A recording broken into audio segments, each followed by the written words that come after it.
Alright guys, definitely the last video of the day. Let me grab this little GoPro and just show you. Alright, so I've cleaned all surfaces inside of this thing. Cleaned the seal the best that I can clean it. Now it's time to go ahead and put in the brand new bearing.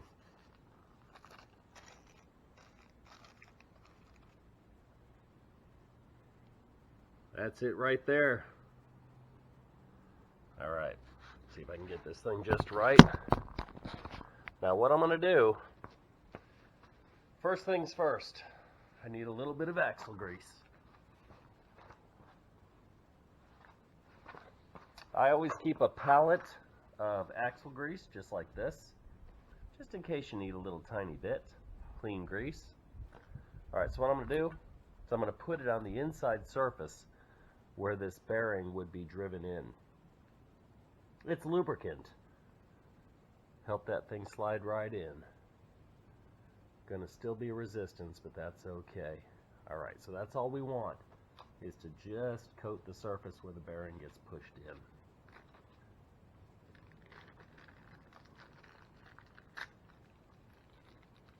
Okay, second thing we're gonna do is we're gonna take a socket. A big old fat impact socket. Make sure she's clean. We're going to use this to drive evenly the bearing into place. So you set it flat as you can get it, just like that, and then just slowly start to go in a circle.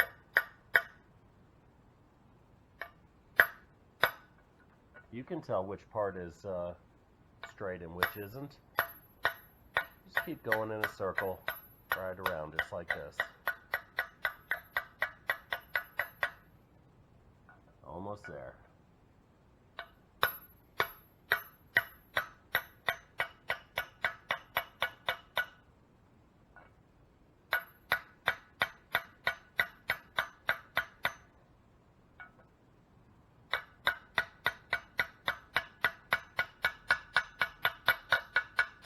You can tell the tone when you're seated fully in, and it is.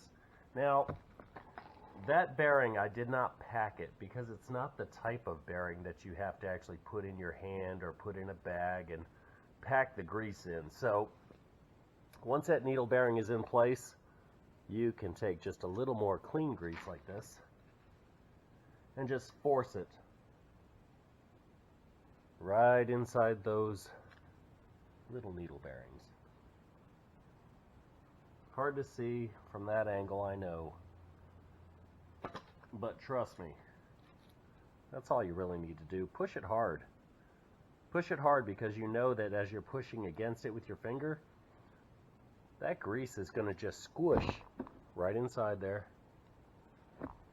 and it'll coat both sides of all those little needles. Just like that.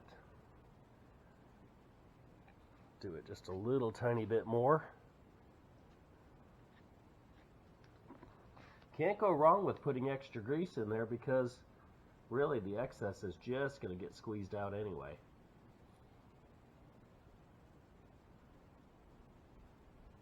Right around in a circle. Pushing hard, pushing hard. Alright. Now, after that's done, I'm going to take a little bit of that grease and put it right around that surface where the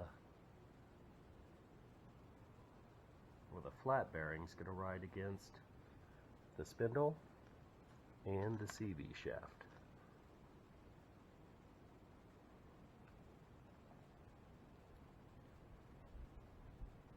Okay.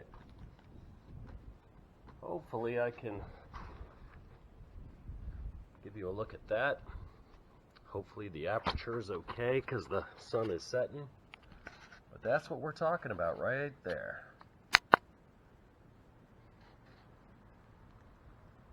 Force that grease right inside of that bearing. Put a little bit of grease right around this face surface just to keep it from rusting if you have to leave it overnight. On to the reassembly.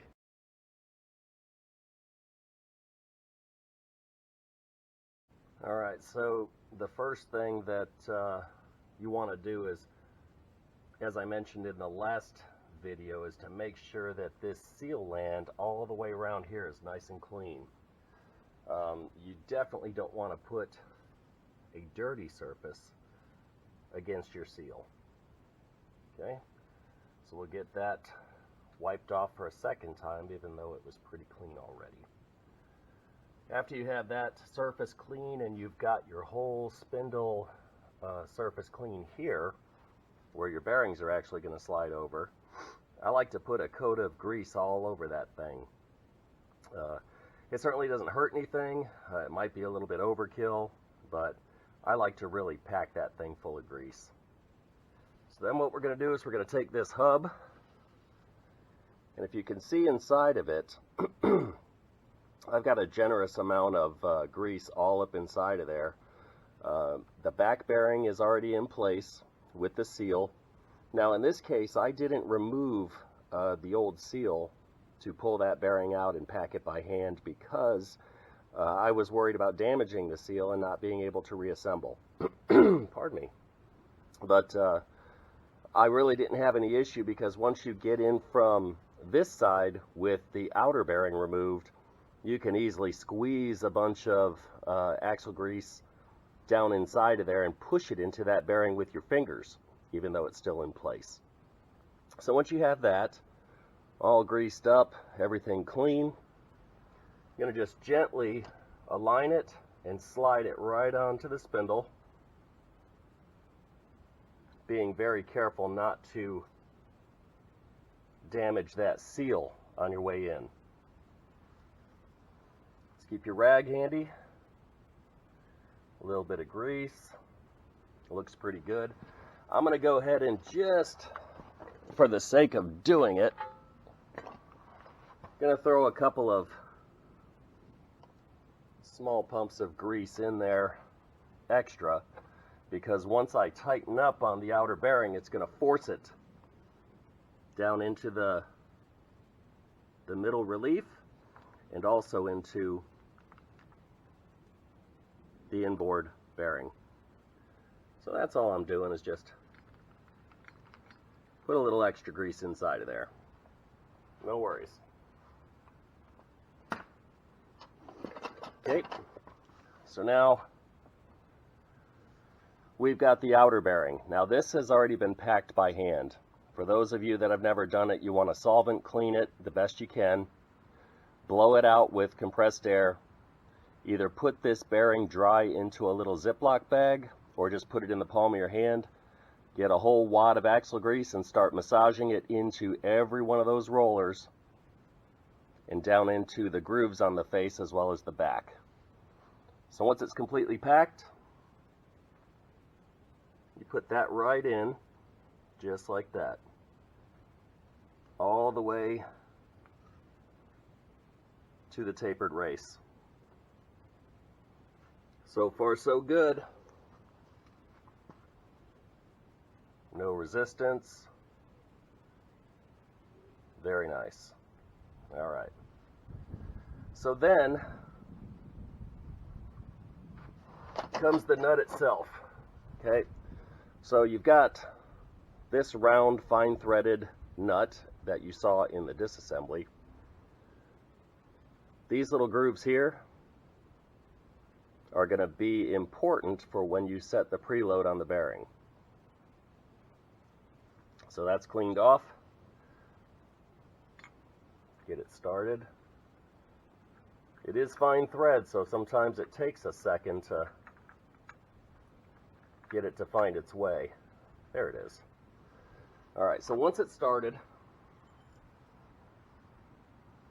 take a clean little skinny punch, slide it into one of the screw holes and just run it in all the way to the point to where you can't tighten it anymore by hand, like that. Alright? So you can feel a little bit of tension on that bearing, but it's also still full of grease. So this is where you take your little punch. Now, I know that there's probably a specific tool for tightening that. I just don't happen to have it. I use this little flat punch, and what I do, and again, I'm sure there's a more specific procedure for this, but I've been doing it this way for quite some time and I've just not had any issues with it. So we'll continue just the same. Now what I like to do is I like to get into one of those flat grooves and slowly start to bring that nut around and start to put pressure on that bearing. You can feel it tightening up. Now what I'm doing is I'm just setting the bearing. I'm going to back off of it. Yeah, you can feel it when it's tightening up. Now you don't want to tighten it so much that you're flattening out the rollers. But right now I can feel it getting just a little bit notchy. So that's about where I'm going to be with it. So now that that bearing is fully set against its tapered race, I'm going to come right back around and start to loosen it. Opposite direction, like that. And I'm going to bring it just to the point to where I can turn it by hand again, and then bring it just a hair loose. All right. So now we have to see if we can align our little locking washer with where those holes ended up being. We'll wipe that off, make sure it's nice and clean. And let's see. Got a hole right about here. And I've got a groove right about here. All right. So I'm seeing that I'm going to want to loosen it a little more because I don't want to have too much tension on that thing when you're spinning it at speed. So I would rather see it go a little loose and be able to assess it a second time. All right, so you get it close enough. Then what you can do, set that into the little grooves where it's not going to spin. Take your little punch and go in there. And now start to align your screw hole. One right there. And one right there. So with some really good luck, those little screws will go right back into place.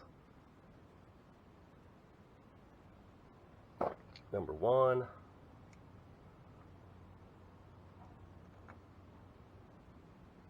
Perfect.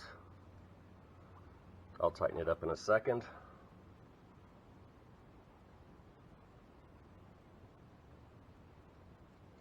And number two. Lovely. All right, so before I really reef on them, just going to check this one more time. I really feel just the resistance of all that fresh grease being in there. I don't feel any notchiness in the bearing itself. I don't feel like it is so tight that it is kind of restricting its ability to free spin. So I'm going to call this good for right now. Go ahead and tighten up both of these. Like that, and that. Now once it's fully reassembled, what I'm honestly going to do is I'm going to do two things. I'm going to stick a wheel on here while it's still jacked up, and I'm going to go ahead and check it for play, in and out. Jiggle the tire, in on the top, out on the bottom, in on the bottom, out on the top, and just see. It's okay to have a tiny bit of movement there. You don't want it bound, but it's kind of a fine line as to how much. So if it ends up being too much, then what I'll do is I'll just go in here and try to load the bearing a little tighter to the next little hole for the locking washer. But if it ends up getting too tight between the two, you just settle for what you have. Better a little loose than too tight, because you'll just fry the bearing and screw up the race. Quick wipe down. And that's it for now. Looks like we're at the end of the ride, guys, as far as we can take this until parts come in. As you guys noticed, following along through, I don't remember which volume, maybe it was number 2 when I talked about it, but the bolts on the lower ball joints, they all broke. So both sides needed to be replaced, and that's the lower ball joint. It attaches right to the lower control arm. So until those come in, there's just not a whole lot more that we can do. So we've taken this thing all the way to getting the hubs on, getting the bearings preloaded, greased up. Those are ready to go. Pardon me. As it is now, we just have a brake caliper and carrier to put back on, a brake disc to put back on, a locking hub that's going to bolt on here, steering linkage to mate back up, the nut on the lower ball joint when that comes in. It's going to be pretty easy. So it's really not a whole lot more left to do. So I have to leave it here at this point. But if you guys have any questions whatsoever as far as what's supposed to happen moving forward, leave it in the comments down below, and I'll be happy to answer it the best I can. And if I get a chance, unfortunately time is running a little short for me right now. If I get a chance, I'll try to take a little more video of it going back together. But for now, we're going to call this series a wrap and end it right here. I appreciate you coming along. Tommy Post, out.